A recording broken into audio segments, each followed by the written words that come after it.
what's up, everybody? Welcome to another edition of Mr. Parker's Neighborhood. I'm Mr. Parker, and today, first guest of the new year. And yeah, I know you're wondering. What you're seeing, but I know you're wondering. What is it? Who is it? What did she do? All right. First of all, Miss Tamika Harvey, welcome to the Mr. Parker's Neighborhood. Thank you for having me. All right, before we get started into this, I like to do a thing with the viewers, and it is called Guess What My Guest Does. So here you go, viewers. A, is she a teacher? B, is she an accountant? C, is she in a band? Or D, none of the above? Y'all ain't getting none of that, so don't even worry about it. So, Miss Tamika Harvey, will you please tell the people what it is you do? Well, you all ready for this? I go by the name of DJ Lady Jock. I am a DJ. Aha, gotcha. All right, huh? Now, I knew y'all wasn't expecting it. I know y'all weren't expecting it, but we got you. So what we're going to do now is we've done the formalities of Miss Tamika Harvey, and you've opened the door to Lady Jock. What's going on, lady? How you do? I am great, and yourself? I'm doing good. Now that I got Lady Jock on here, because see, the people don't understand. You are truly a jewel that they're going to find out about. Tell us about, first of all, where you're from, and tell us where you're from. I was born and raised in East St. Louis, Illinois, which I am still located at this point. My parents, before I get to the parents part, there you go. Well, we're gonna build this. Take your time. Born June 22nd, 1973. The day I was born, my grandmother told me her house, which is no longer there anymore, it was on Caseyville. When I was born, she had just bought this house. So she said that house was very special to her because even though it was tons of us grandchildren on my mom's side, I guess I was that special grandchild because she moved in on the day I was born. So That was real special to me. So that address was 4706 Caseyville, which is no longer there. It's a bunch of field, but that's the year I was born. I'm my mom, on my mom's side, it's me and my sister, but on my dad's side, I'm not gonna say names yet. I have lots of siblings on that side. I went to school here in East St. Louis. All the schools in East St. Louis started from elementary school, from Atuts all the way up to King Junior High, to Lansdowne, Clark, somewhat, and graduated from. I went to East Side for a little bit, and then I transferred, and I went to Lincoln Senior High. I came out class of 1991. Wait a minute. Now, I got to stop you real quick because you snuck that in, but you kept going with. You said I went to all the schools in East St. Louis. Man, oh my God! When your parent is a school teacher, that's all I'm gonna say. We was moving, man. We was just moving. So it wasn't your fault. See, I had some guests on here before who had to go to different schools because they had extra activities. But in your case, your parents. Okay. I don't want to clear it up. My mother was like, she wanted to be in that school. I can really say we really had some good educators. Okay. So the best schools where the best educators were, so we can get to the education. Okay, gotcha. Okay, so now you finished, graduated from Lincoln, and then you go to what's next? What's next on Tamika's list? I got some college. You know, I did some college. Just got some certificates under my belt. So I'm in the healthcare field. Been in the healthcare field for over 20 plus years. So I have worked under everything under the sun in the hospital. I'm still there today. I can honestly say right now, I have a desk job and I'm happy right now. Now, see, that was the part So that was so you threw everybody for a loop. Cause I'm like, okay, is she gonna say her actual job so I can go with her? She's like, yeah, I'm Lady Jock. Said, okay, we're going this way. All right, I got you. Because I was gonna say, what people don't understand is that you are my first superhero on the show because by day you watch it was Watch You, right? No, I'm at Flu. I'm at Flu now. Okay. Right. There you go. I want to make sure we get the right thing. So by day you're at SLU, mild-mannered scientists and all that good stuff, and by night you're rocking the mic. Oh well, that's it. That's it. From Tamika to Lady Jock. Absolutely. Absolutely. Okay, so in going through now, we can. Well, in growing up, as you said, you had a lot of siblings on one side, and like I say in East St. Louis, you had a lot of grandkids at the house. So growing up, what did Tamika fit in, or Lady Jock fit in at? As far as were you the one that watched everybody do crazy stuff, or was you the one that did the crazy stuff and nobody expected or suspected you because you played quiet and timid, or was you just an outright bully? Oh, wait, man. Let me tell you. Now, I was the real cool kid, but I was like one of those cool kids, like, don't test me. I always protected my baby sister because they were always, she was real little. They always picked on her. I got tired of them picking on her. I'm not a fighter. I wasn't a fighter like that, but it made me into a fighter because I had to always protect her.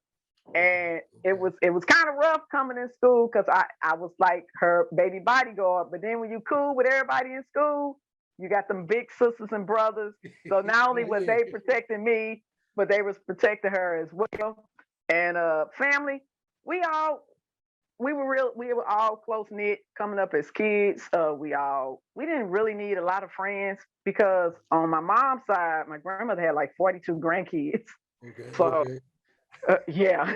So if we went at grandma's house, we was over certain auntie house, but those set of kids were like much older. But I do have cousins like right around my age that we were all, close to. So we just like the normal kids, played outside, swing sets, ride bikes. And yes, I've been riding bikes since a kid. So, I was always trying to hang out with everybody on the bikes and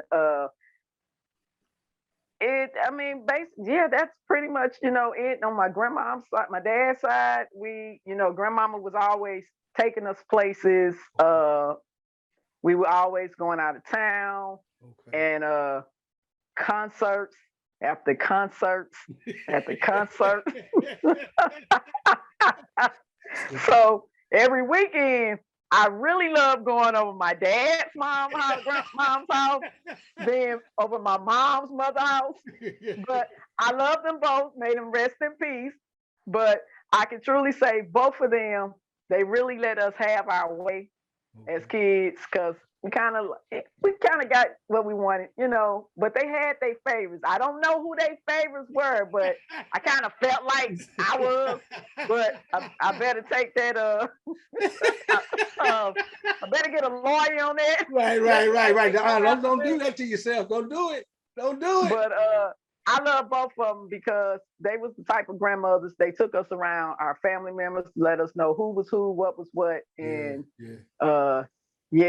so I ain't got into the music part yet, but that's how it was. We gonna get, don't worry, we gonna get there. We got time, we gonna get there, don't worry. But I understand because like I say, growing up, like I say, I was on my mother's, I was her only child, but my father, I had a little sister, but on my father's side, he came from 9 and they all had kids. So like you said, when we got over to grandma's house, hey, it's a whole family piece. And grandma had that one rule that regardless, y'all can fight indoors, but you get outside, everybody better think y'all love each other. And you better not let one come home and y'all didn't help them if they got into a fight. that was the rule. No, partner. One go down, y'all all better go because you come back and say, what you do? I just watched. Oh no, that don't fly. Hey, did y'all get whoopings with switches? Hey, you hear me? Pick your own. Yep. We had to do that too, man. We had Yeah. to do that. And we would run around the table with my mom's mother, especially if we did something bad. And shoot, grandma was like, I'm like, oh man, she can't catch us. We too quick. Yeah, she called us all right. I said, no, I don't do that running thing. I ain't never been a runner. Nope, that's one. We in trouble. All right, CP ain't running. Or when you run, it's gonna get more. No, I'm good. Exactly. I saw one of my uncles, my grandmother's, both my grandmothers like 5'2", and my uncle was like 6 foot something, and I'm like, oh, he finna get killed. But what's she gonna do? Because he bigger than her. He ran out the room, talking about, yeah, yada yada yada. Came back in the room, she up in the chair. I'm like, yeah, that gonna even that one out. And I mean, I got new respect. My mom ain't number 5'3", so it's like, nah, I'm good. What you want, lady? What you want? Hey, my mama 5'9".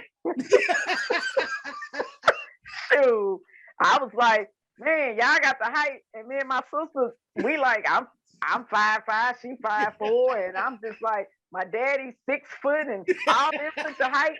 We like the midgets, but I can tell you, I can move on you. I can move on you quickly.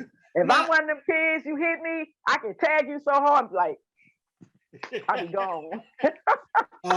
So you the hit and run.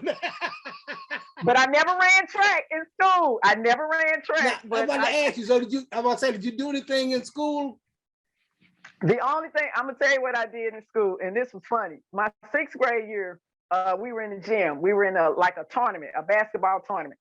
Now, my dad's side, that's basketball. Okay. So I really learned a lot on that side from basketball. So this particular day, we in a tournament, and it was like our class against another class. So they say the next one advanced, you go to the tournament, yada, yada, yada. So this particular, and I remember this so well, this particular game, I got the ball. The time clock is running down. There's nobody, I can't throw the ball to nobody. Then I got a defender in my face. So I'm still bouncing the ball. And I'm just like, okay, I can't pass it there because that person is like, they might steal it or they might block it or run down to get the shot. So I'm way behind the 3-point line, way behind it. And I'm just like, I'm going to have to take the shot. So I caught the person off guard that was guarding me. I went left on him, took the shot up, swish. We won the game. My gym teacher come up to me. It was time for us to go to the next class. Gym teacher come up. She said, Tamika, how you learn to play like that and moves like that? And I'm like, well, I play a lot with my uncle and them and watch them play. I used to go to Scott Air Force Base and hang out with him. And I used to watch him and all his other friends play ball. So I just watched what they did. And then there it went. So they was like, can you come the next day for basketball trials? And then I'm like, okay. So one thing went for the trial, everything going good. This girl was defending me. So I'm like, I can't move. She like all up on me. And then, I might like slowly like, get off of me. Like, and then I couldn't move the ball. And then she finally took the ball. And then I'm like, I don't want to play this game. I say, she all up on me. Why she all up on me like that? And I'm like, no. And the teacher got mad at me because he saw the potential in me to play, and I quit because of that. And man, next thing I know, this is how I got into music. My aunt, we was over my aunt's house.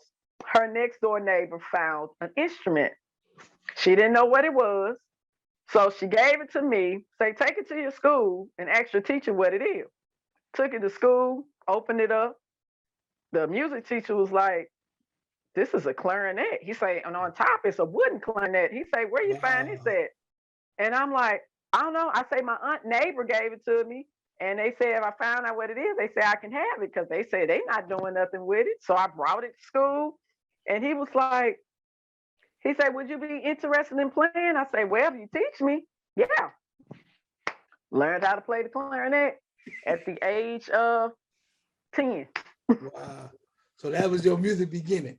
The That clarinet. was my music beginning, clarinet. And How long did you play that? oh wow, probably till I got to the ninth grade because they switched me off. They said they had too many clarinets, so I got switched to saxophone. Oh, look at you, Nicky.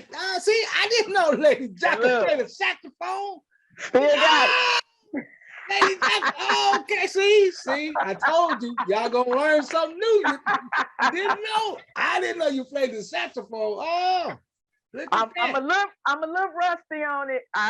But I'm slowly getting back into it. Okay, so you went now you playing the saxophone through high school. Through high school. Mm-hmm. Okay. And I say so after high school, you got your social certificates and stuff, and then school wise, you decided that wasn't something you wanted to roll in, or no, because I had to make some money. Okay. You know, musicians, my dad and I always said, musicians, they ain't gonna make that kind of money. So he said, you need a career. You know, they didn't took care of us so long. Yeah. As growing up, and they telling us now, hey, we tired. We did our part. Y'all growing up, get you a job. Get you a job, a J-O-B. A J-O-B job. Yeah, my dad, he wanted me to be a nurse. My mom wanted me to be a school teacher. Okay. And I had the potential to do both because by work in the high school and then just watching what my mom did and when she come home and, you know, watching her with her assignments, because my aunt was a teacher as well. Okay. So we got two family members working in the same school board. So I saw what it did and you know, being in the classroom and listen to some of the kids, they like, oh man, your auntie, we love your auntie, yada, yada, yada. They love my mom. So I was just like, okay, what are y'all doing? So these kids is sitting up here saying all these good things about y'all. And it's all about patience, time, right, and love. Because right, a lot of them wasn't getting it from home.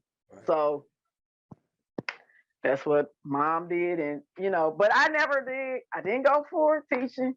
And I definitely didn't want to be a nurse after seeing what they was doing. I'm like, nah, I can go make some more money. You say the blood and guts wasn't for you. Yeah, I'm like, nah, that ain't gonna work. That ain't gonna work. So I'm like, it's different things I have done. You know, I've done secretary work. I've done patient care tech work. I am licensed a first responder. So I haven't been out in ambulance working, but I can do that kind of work. I just keep my license up to date. And right now I have a desk job now, and I did like with insurance and stuff. So I'm all right now. I'm like, now this is my time. I've been on my feet doing so much stuff. I'm like, now I'm gonna take it easy. I'm gonna take it easy, and I love it. It's not stressful. I do my 8 hours and I'm out. See, that's the key piece there. It ain't stressful, and you do your 8 and you're gone. And you're gone. That's a good. Like I said, that's a good job. But now, okay. Now, so we've been dancing around it. Let's get it out the way. What is your father's name, if we can ask that question? My father's name, government name, is Mr. Roderick Gerald King, better known as Touche the DJ, better known as, or as known as, the late great Dr. Jock Stein. Yes, man. Now everybody can start saying, oh, now I understand the music. Yeah, we just getting started with that too. You still ain't heard the stuff. You still ain't heard it yet. So now with Dr. Jockenstein being your father, let's be for real. What was your first actual name before Lady Jock? Come on. Don't tell me Lady Jock out the giddy. What was it? Because it wasn't. Well, no, I'm gonna tell you what I came up with my own. I actually came up with that name too, but I came up with DJ Lady T. Okay. I was with Sylvester Sylvester the Cat, one day we was somewhere, I don't know where we was at, probably at the station or something. I was up there for something. And he was like, and this is at the time I was Lady T, DJ Lady T. And then I was like, man, I think I want to change my name. He say, what? I say, I think I want to be Lady Jock. He say, you should be the lady, dang, how did he say that? The doctor, the lady doctor. Man, I can't remember how he had the phrase, but it was tight how he had it. And then I was like, that's too much. I say, I'm just gonna stick with Lady Jock. No, he said the lady doctor. I think that's what he said, the lady doctor. And I'm like, no, he was doctor. Let me be Lady Jock. I'll take Jock, and there you go. Okay. See? and like I say, it is just so crazy on how paths meet and how things happen. Because like I said, I hadn't never met you, and things was going on in the between working in the studio and different stuff. And then like I said, we're doing a video show. Me and Mark doing my video show called Music Central Videos, and they say George Clinton in town. We said, man, we go down there. We down there. We doing the show. We ready to roll. And this man comes in. We look. He's like, come on in, sit on down. I said, and I'm like, oh man, that's Jockenstein. Mark, come on. What's wrong with you? Nothing. That's Jockenstein, dude. We gonna start doing the show so we can get Jock. Because we were only supposed to do like a 15-minute interview. Okay. George ended up letting us. We was in there for about an hour and a half. Wow. And I got the thing rolling from getting in. So when we finished, I'm sitting there and I'm looking like, oh my God, I got this. Because Joyce told the story on how he named your father and gave him the glasses. I was like, I got this. Ain't nobody got this but me. I got this. See? Woohoo! See? And I mean, and then like I said, as time went on, we were at, I forgot what I think we were at a function that G Wiz was doing, and Cut said, you know who that is over there, don't you? I said, He said, that's Jockenstein's daughter. I'm looking, I said, oh, okay. He said, come on, introduce you. So he introduced me to you then. And I'm like, yeah, okay. We started laughing, talking, everything good. And I said, excuse me, I got a copy of your father being told on TV that Jockenstein, how he got his name. Ain't nobody else got this.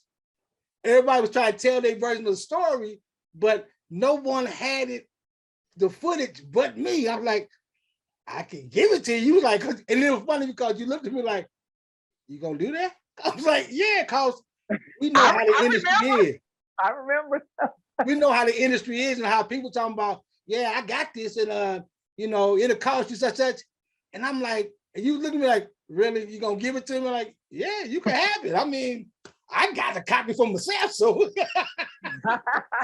But I mean, but it was, like I say, and being around your father at that point in time, I had been around Jock with Terry Houston them coming through. So I had been around him, and I said, your father was look, he was a cold-blooded comedian too when it came to certain things. And see, that's me. I picked up that sense of humor too. We used to tell you, I got that little sense of humor as well, but I'm gonna keep my day job though. So in growing up, how was it? And how did you deal with the fact that you were the daughter of the roll call king? Man, I'm glad you asked that. Man, coming up as a kid and him as my dad, you just don't know what I went through in school. This man would pop up. You don't even know he pop up. He just pop up. And it just so happened the day he popped up, one of my teachers, somebody came into class when they knew where I was, and they say, your dad here, because everybody knew, they knew who he was. They knew I was right. So they told the teacher, they say her dad is here, and I don't know what he was doing there, but he came, and then he come in my classroom, and then I was like, Daddy. And then, you know, I'm running up there. I was in elementary school. Okay. Yeah, all the kids was like, like Jockenstein and this and that. Man, I was just like, kind of like, get off, move. You know, I was like, you know, get away from my dad. You know, I was doing it real slick. Away from my dad, you know. Man, so he came up there, gave me a little, you know, a little money, and I don't know what I still to this day don't know what he even came up there for. Maybe he was a teacher, somebody he was, I don't know. But he getting ready to leave. Man, I think all the kids in the school must have knew he was there because, man, they came bum rushing in the hallway. It was like the Beatles, man, like everybody was going wild. Man, I was like, all you heard is like all in the hallway, like, oh my God, like, it's just my dad. I'm like, it's just my dad. That's it. And I'm just like, everybody trying to run, trying to tackle him. And I think one of the teachers finally kind of like got in there and kind of got him out. And he was just like, you know, he said, kid, I'll talk to you later. And I was like, bye, Daddy. And everybody was like, they still screaming and shocked that they seen him. Man, he got in his, I think he was driving a Lincoln Continental at that time, a black one. Took out, saw him driving down the street. The kids, man, it was kids that weren't even talking to me, trying to be my friend. After that, no, y'all were my friend then, and y'all know I was a cool girl. Now y'all want to talk to me now because y'all know that's my daddy. Go somewhere. Go somewhere. Man, but it was cool. He would always pop up. He popped up in elementary. He popped up in junior high. And he definitely popped up in senior high. So till this day, it's and this one incident, man, we was in junior high. I was in a band. And that's my homie. He my homie to this day. I don't know if you heard of Russell Gunn. Oh yeah. Trumpet player. Yeah. This dude, nobody knew. This dude wanted to be a rapper. This dude would be in the band room writing raps and writing rhymes. And he'll have me to look at it. And I'm just like, I just want to be a normal kid. Man, he say, look at these rhymes. Now he was 2 years older than me, 2 years ahead of me. So I would look at it. I mean, his stuff was rhyming, was legit. And he was like, he had a tape. He had everything he recorded. He said, you think your daddy will play this song? I'm like, man, I don't know. I'm like, I said, why don't you just call in for the roll call show? I don't know what I'm going to do with this. That's what they would do. They would just write stuff. And I mean, because at that time, we looking at late 80s, the roll call was like hot. Yeah. So that's how the kids, I mean, I'm like, and still to this day, when he come home, I mention that. I'm like, man, remember you wanted to be a rapper? And see, nobody really knows that story. Then he started talking about it because now he's like big time trumpet player now. Yeah. That's my dude. But man, when he was making these tapes, I'm just like, dude. Dude had tape. Cassette tape. I swear he had cassette tape. She's like, can't be happening. You say, right. We say, hey, can you get to see your daddy? Can you see that? No. Man. Good morning to you too, dude. Yeah, good morning to you too. When I get to my daddy. So now, since you brought it up too, you had a nice coming through Lincoln and East St. Louis. There was some musicians that came through that bad boy that, I mean, music-wise, people don't understand. Again, that's the other thing about it and about this show. People don't understand who they come in contact with and who they around because ain't nobody saying, hey, this is who I am. It's like, you better figure, do you know who that is? So, I mean, can you name besides Russell, anybody else that really stood out in that point in time? Because I know, because at that, matter of fact, it was Lincoln's band that was one of the top high school bands at that time, wasn't it?